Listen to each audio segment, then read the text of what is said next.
Дэниэль Кормье. Хабиб размазывает всех соперников в легкой весовой категории. После просмотра его боя, возможно, я изменю свое мнение и сделаю то же самое с Энтони Джонсоном. Черт побери, почему бы и нет? У Конора против Хабиба нет шансов. И удивляет то, что Хабиб может так драться весь день. Александр Густавсон.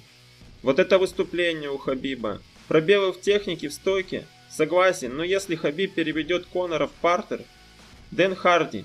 Нурмагомедов выглядел большим для своей категории. Хабиб выглядел в бою как самый опасный боец дивизиона. Получит ли он бой с Фергюсоном? Бен Аскрен.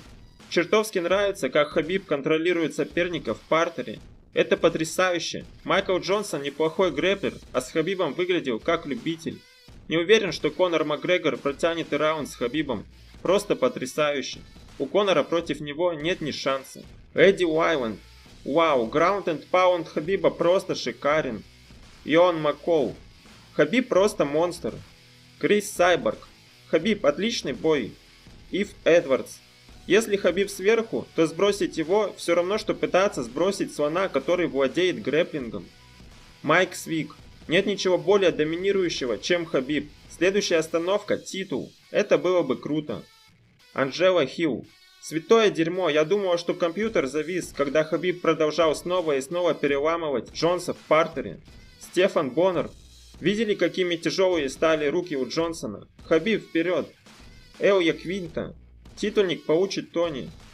Эдди Гордон. Вот почему никто не хочет драться с Хабибом. Он просто монстр. Возможно, Макгрегор даже уже не хочет побеждать сегодня. Курт Макки. Черт, Хабибу нужен этот титульник. Мои поздравления, Хабиб. Роберт Уайтфорд. Вау, этот русский монстр. Сара Кауфман. Хабиб просто нереален. Он переработал Джонсона во всем. Ему нужен титул. Деннис Бермудес. При всем уважении к Фергюсону, но я думаю, что следующий титульник заслуживает Хабиб.